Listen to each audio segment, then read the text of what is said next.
So Gears 2, the Locusts are back, and they're meaner than ever. In Gears 1, we bombed them with the Lightmass bomb, and it seemed to hold them off briefly, but they are back, and they're meaner than ever, and they've brought with them a force that can sink entire cities. And so Jacinto, humanity's last safe location, is now threatened. All of the adjacent cities, one by one, are falling. And if the trend continues, Jacinto itself will sink. So humanity needs to strike back against the Locust, punch down into the underground, and take them out in the heart of where they live and where they breed. And in addition to that, we have Marcus's best friend, Dominic Santiago, and he's been searching for his wife, and he has a lead on her at the start of the game, so that's where it all starts off.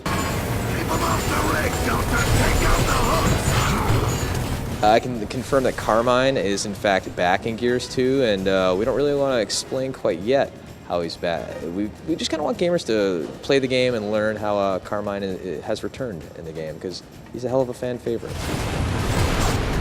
Gears has always been a game that's about destroyed beauty, and it's about this really cool, beautiful world and this visceral, violent action, but it's also about this idea of intimate violence, whereas players can get really close to their foes and chainsaw them.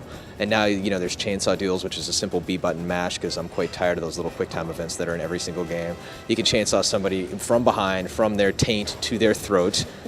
There's so many more executions now, weapon-specific executions. There's people crawling when they're down but not out to try and get away. You can hit A and crawl away faster.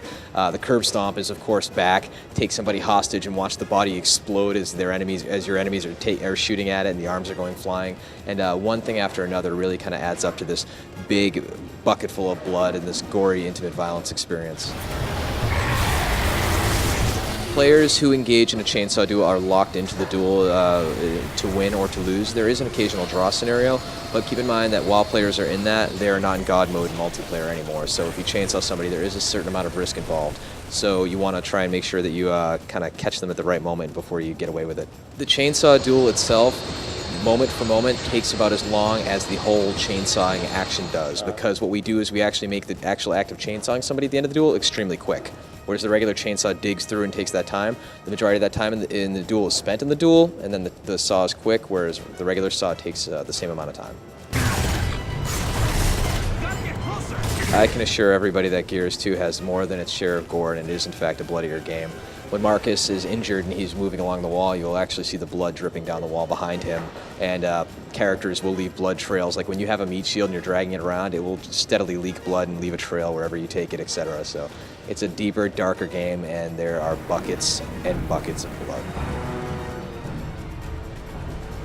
Well, the whole bigger, better, more badass theme continues to the multiplayer as far as we actually have 5-on-5 now. We are shipping with more multiplayer maps out of the box that are new than what we shipped with in Gears 1.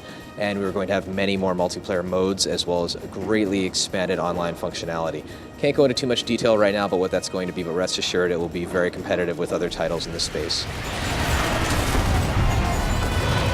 Basically, our partners at Microsoft have become experts at building up hype and releasing games that are not only games but cultural phenomenons and entertainment phenomenons, and we're more than welcome to work with them on that. And periodically from here till ship, you will be getting great new Gears tidbits on a regular basis.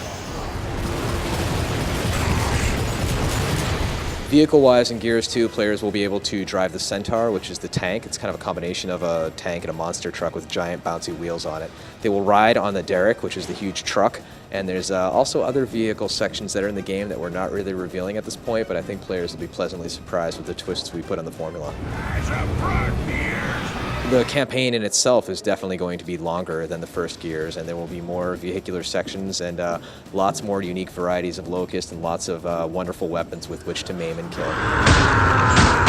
We're looking forward to the Gears fans picking up Gears 2 this November, of course exclusively on Xbox 360, and we really think they're going to be pleasantly surprised with the overall package we deliver, from the beautiful vistas and the bloody battles to the executions and the expanded multiplayer and the deeper, darker storyline. I think they're going to really become bigger fans of the franchise.